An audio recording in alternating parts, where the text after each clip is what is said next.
Halo sahabat sehat, jumpa kembali dengan Prof. Hardin. Kali ini saya melanjutkan ke episode keempat, kisah-kisah sukses khususnya dari Kadek ya, yang setelah meraih sarjana gizi bekerja di perusahaan farmasi, kemudian bekerja di suatu perusahaan industri makanan minuman di PT Amerta Indah Otsuka, dan luar biasanya beliau 2 kali meraih The Best Employee. Pada tahun 2018 baru 2 tahun bekerja, kemudian pada tahun 2022. Kok bisa sih Kak? Inilah kira-kira yang akan kita dalami. Saya juga kepo loh, kenapa kok Kak Kadek bisa demikian ya. Jangan lupa untuk lebih bermanfaat, sama-sama kita like, kita share. Dan buat yang belum subscribe, di-subscribe. Apa kabar Dek Kadek? Baik, Prof. Kadang-kadang adik, kadang-kadang kakak ya. Dari si umur ya adik saya, tapi dari sisi bestie ya kakak. Gitu ya.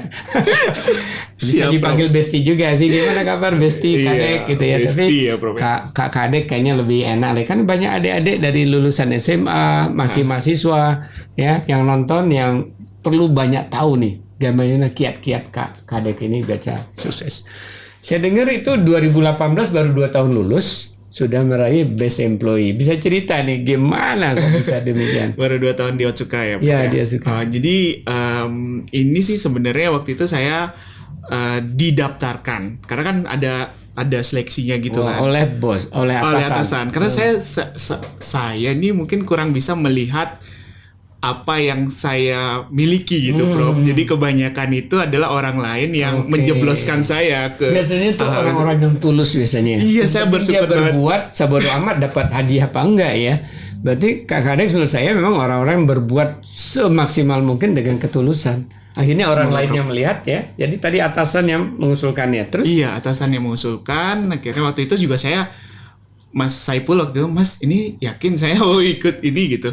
Iya, ikut aja gitu. Udah saya daftarkan gitu. Padahal belum koordinasi ke saya, Prof. Nyatet terus dia, pantau terus berarti dia. Iya. Saya bersyukur sih. Terima kasih Pak Saipul ya. Ternyata saya kira itu buat pimpinan-pimpinan di perusahaan lain juga bagusnya gitu ya. Jadi memang di perusahaan kami mungkin dikasih kesempatan untuk pimpinan-pimpinannya lebih melihat timnya gitu. Dan saya bersyukur atas itu. Kemudian beliau yang memberikan saya kesempatan, memberikan arahan waktu itu. Saya kan bingung juga apa yang harus saya presentasikan karena memang ada beberapa persyaratan. Salah satu persyaratan nilai appraisal, terus juga karena kan banyak ya dari tim kita, maksudnya di perusahaan kami yang selevel dengan saya. Itu yang menilai Kak Saiful? Enggak, bukan. Yang awalnya. Oh iya. Yang menilai biar masuk seleksi presentasi. Beda. Jadi beda lagi. HRD kita yang. Udah ke atas ya. Udah beda divisi gitu, Bro. Jadi setelah itu saya konsultasi ke Mas Ipul, apa nih yang akan saya bawa waktu itu. Sama pun juga dengan yang 2022 sebenarnya bukan saya yang pengen untuk jadi best employee lagi, tapi Mas Saipul juga yang mendapatkan saya, dan Kak Pendi ya pengen, karena sebenarnya saya takut sih, Prof, waktu tahun 2022 ini ikut lagi karena saya udah pernah kan saya kayak mempertaruhkan lagi kan. Kalau nggak dapat kan. Iya benar. Dan saya iya benar, beliau ini yang ayo Dek ikut gitu. Karena kamu ada hal yang bisa kamu jual di sini gitu. Gitu. Akhirnya saya mempersiapkannya buat bahan presentasi, terus balik lagi di presentasi itu kan di depan siapa presentasi itu? Waktu yang pertama itu ada direktur sih, Prof, ada direkturnya, terus kedua ini ada manajernya karena waktu yang pertama itu langsung bertahap nih ya. Maksudnya yang 2018 itu tuh langsung saya ke head office, ada perwakilan direkturnya juga waktu itu, terus ada head of departemen gitulah, Prof, gitu. Terus ada juga yang kedua ini virtual. Karena kan teknologi pandemi, bukan karena udah teknologi. Baru kemarin kan, Prof. Karena udah teknologinya gitu. Tapi tetap di para manajer direktur hadir. Ada. Tapi saya nggak begitu melihat siapa saja jurinya karena kan mereka off cam.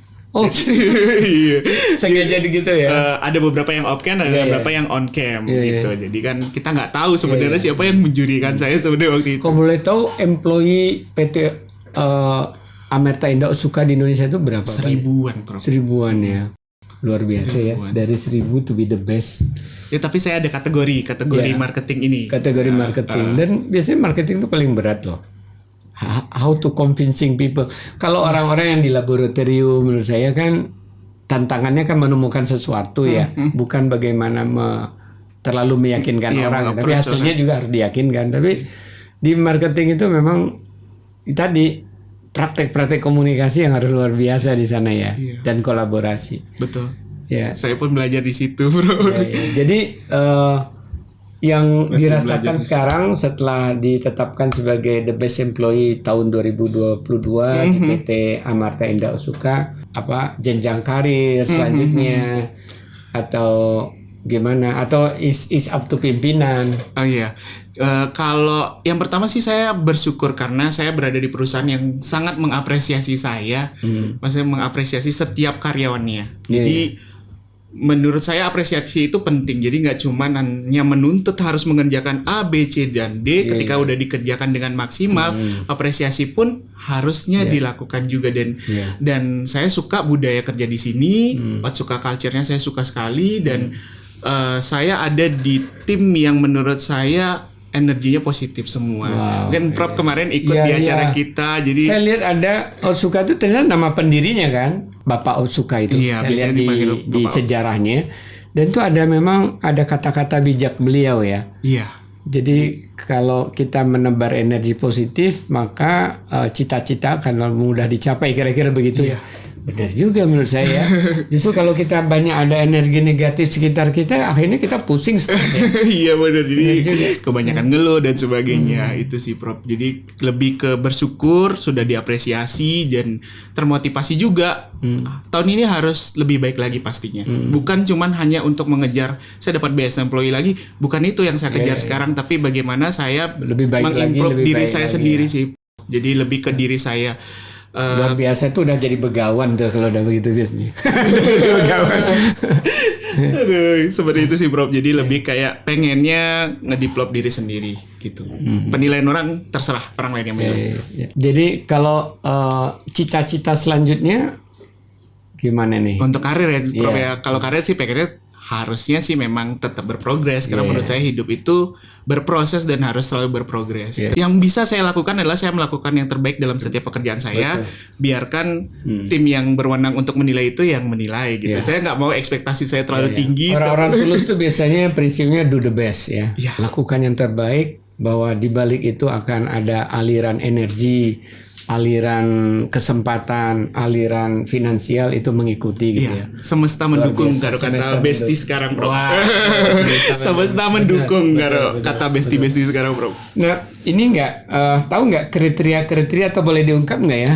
Kriteria-kriteria waktu itu apa dari sisi apa dari siapa sehingga dinilai kemudian dari the best, bisa diungkap? Iya, jadi kriterianya salah satunya yang saya masih ingat ya Prof ya. Jadi project yang dijalan ini biasanya project ya Prof ya. Jadi project yang dijalankan selama 1 tahun di tahun itu. Oh, harus dihitung 1 tahun itu ya? Iya, di luar dari aktivitas regulernya. Oh, jadi di luar jadi dari tugas. beyond dari wajib. Iya, kalau udah wajib ya ngapain? Kan kita udah diapresiasi juga Iya, gitu iya, kan. iya, iya. Di luar dari itu, Oke, kalau gitu kejutan apa di luar yang reguler yang Kak Kadek buat sehingga dianggap ini beyond dari yang biasa? Iya, jadi yang mungkin yang salah satunya saya bersyukur saya bisa masukin brand saya Sojo ini sebagai Ireland Complimentary Snack Oh, di dimakan disajikan di pesawat. pesawat gitu, di salah satu pesawat tertentu. Tadinya belum ya?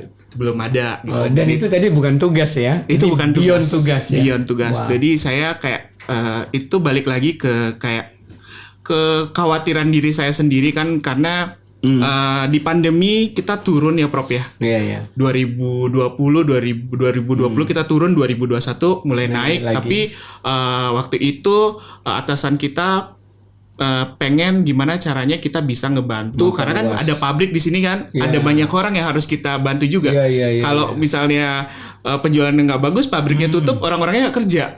Jadi Wah, iya, itu yang biasanya dampaknya besar ya. Iya, yang biasanya sering diingatkan oleh Pimpinan. pimpinan kita. Jadi bukan cuman lu harus kerjain ini. tapi lebih kayak gimana caranya kita ngebantu orang banyak, The lebih whole banyak konsep lagi. ya, secara keseluruhannya. Ya, saya sangat suka budaya itu di sini gitu. Oke, jadi tadinya tidak direncanakan ada perluasan brand pasar naik ke jadi snack pesawat. Ada lagi yang lain? Terus saya mengajak mahasiswa kebetulan di UNUD untuk kolaborasi dengan kita. Tapi memang sebelumnya ada kegiatan tenda testinya, kemudian tenda tensi gitu. Kemudian kita sedikit Pemeriksaan kesehatan. Kemudian kita sedikit gula darah juga. Iya, ada gula darah, terus ada edukasi tentang diabetesnya Kalau juga. gitu nanti nutrition fair bisa dong. Nanti dibantu sama teman-teman saya yang ada di Jakarta. Iya. Sebelumnya Soja pernah support Prop Nutrition Fair juga. Iya, gitu. iya. Baik. Gitu terus. Bisa jadi juga berbagai Himagizi di Indonesia ya. Siapa Iya, tahu. saya sempat Coba aja nanti ada Himagizi nanti kontak ya. Siapa tahu ada kesempatan kerjasama. Iya, saya ada acara waktu tahun 2022 ngumpulin semua perwakilan Himagizi seluruh Indonesia. Wow. Waktu itu ada salah satu pembicaranya ngomongin tentang setelah lulus itu mau kerja kemana. Terus ngomongin juga gimana caranya biar bisa berkolaborasi dengan perusahaan untuk dapat support gitu. Iya. Iya kadang-kadang trik-trik gitu ya yang belum tahu jadi tahu. Karena mohon maaf Prof, jadi yang sering saya dapatkan nih, misalnya teman-teman adik-adik mahasiswa nih terutama nih ngajuin proposal gitu ke kita, proposal 2 aja Prof. Jadi badan emailnya nggak ada kata-katanya. Terlalu sopan banget ya. Jadi harapannya kita bisa belajar bersama gitu. How to communicate well. Iya benar. Written, tertulis maupun orally. Betul. Jadi biar saling menghormat, biar saling lebih baik. Saya pun belajar, adik-adik saya di Gizi pun, ayo belajar bareng gitu. Wah luar biasa ya buat adik-adik dari Ilmagi. Dari Himatepa juga, dari Himagizi, bahkan juga dari ilmu-ilmu kesehatan yang lain ya. Nah, dari ada 2 keunggulan dari ada lagi Prof. Jadi kalau di Bali ada khasnya namanya Banjar ya, Prof. Banjar itu mungkin Prof udah kayak tokoh adatnya ya. Iya, Banjar itu kayak aula pendopo di mana semua activity dari kayak desa orang gitu ya. Iya, orang Bali itu kebanyakan di Banjar. Iya, betul. Nah, yang biasanya saya melakukan seminar ataupun talk show tentang diabetes di hospital, ini saya geser ke Banjar, Bro. Biar lebih ke masyarakat. Karena memang kan kondisinya kalau misalnya dia ke hospital, apalagi setelah biasanya udah sakit itu kan. Iya. Konotasinya seperti itu. Jadi kita bawa ke Banjar dengan edukasi yang lebih menarik, lebih ngeadat gitu kan, lebih karena kebetulan ada aulanya juga menyentuh culture lokal dan itu. Dan mungkin juga jadi prevention jadi bisa kan, orang baru gula darahnya baru meningkat, belum jadi diabetes ya, tapi sudah pre-diabetes sudah bisa. Jadi lebih ke sana juga. Kurang lebihnya itu sih, Bro. Itu munculnya ide-ide begitu ya. Gimana itu ya munculnya ide-ide tadi? Saya pikir nggak ujuk-ujuk ya, pasti ada diskusi, pasti ada membaca, pasti ada ngobrol-ngobrol sehingga ngelobi perusahaan, ngelobi toko Banjar, ngelobi kampus kan itu kan. Iya, betul. Kalau saya jujur saya orangnya bukan orang yang suka baca buku, Prof. Jadi saya lebih ke audio visual. Jadi saya lebih suka mendengarkan, nonton YouTube dan sebagainya. Iya, milenial sih. Milenial gitu ya. Kayak saya menikmati kerja di sini juga. Terus ini juga relate dengan apa yang saya lakukan waktu saya di kampus, Prof. Jadi ketika saya di kampus, mungkin saya terbiasa dengan keterbatasan dalam artian positif ya, Prof. Saya melihat keterbatasan itu adalah hal positif kita menemukan opportunity. Iya, benar. Solusi masalah tadi. Iya. Menemukan solusinya, jadi bukan mengeluhkan masalahnya tapi ke solusinya. Jadi ketika itu saya mendapatkan opportunity, otak saya ini udah automatically gitu. Oh iya, ini kayak bisa nih buat kita kayak berarti kadang udah terlatih berpikir kreatif ya. Yang sekarang kan itu jadi berpikir logis, berpikir kreatif sama problem solving berbasis berpikir kritis ya. Dan eksekusinya juga. Eksekusi gitu, Bro. Jadi dari situ ada opportunity, semuanya kita coba, pasti akan ada masalahnya. Cuman kan yang dalam masa saya cari solusinya, jangan ngubek-ngubek di masalahnya. Jadi jadikanlah masalah sebagai opportunity ya. Iya. Baik. Sahabat sehat, saya kira itulah berbagai cerita di balik suksesnya Kak Kadex yang dari latar belakang sarjana gizi dianugerahi 2 kali Best Employee di PT Amarta Indah Otsuka 2018 dan 2022. Tapi ada baiknya ya, untuk menutup ini kita juga minta pesan-pesan dari Kak Kadex yang selalu bekerja tulus dan do the best. Sarannya apa Kak Kadex untuk teman-teman yang baru memulai karir ini, supaya kalaupun sulit jadi the best ya paling nggak jadi good employee lah gitu ya. Iya. Silakan. Kalau boleh saya sarannya Prof ya. Jadi komunikasi itu penting, attitude itu penting sekali. Jadi di mana dunia kerja kita bekerja dengan banyak generasi seperti yang Prof selalu sampaikan ke kami dulu gitu kan. Ada generasi Z, milenial dan sebagainya. Jadi milenial lah Kak Prof. Jadi setiap generasi punya karakteristiknya masing-masing. Setiap leader pun punya karakteristiknya masing-masing. Jadi nggak bisa samakan, dan jangan memaksakan kehendak saya pengen leader saya seperti yang saya inginkan. Itu nggak mungkin sih menurut saya. Balik lagi kayak kita bisa memahami leader, atasan kita, terus komunikasi kita juga harus clear, karena itu yang akan membantu kinerja kita. Jadi dengan komunikasi yang baik, tim yang baik, positive vibe, bahasan bestie sekarang ya, energi positif gitu kan. Jadi kerja kita juga akan lebih happy, terus semuanya akan ikut, semesta akan mendukung. Itu sih yang semesta mendukung berprestasi, akhirnya meraih gitu ya. Baik sahabat sehat, kita akhiri, dan jangan lupa supaya lebih bermanfaat di like, share, dan subscribe ya. Terima kasih banyak. Terima kasih Prof. Terima kasih sudah menonton. Jangan lupa like, comment, share, dan subscribe ya.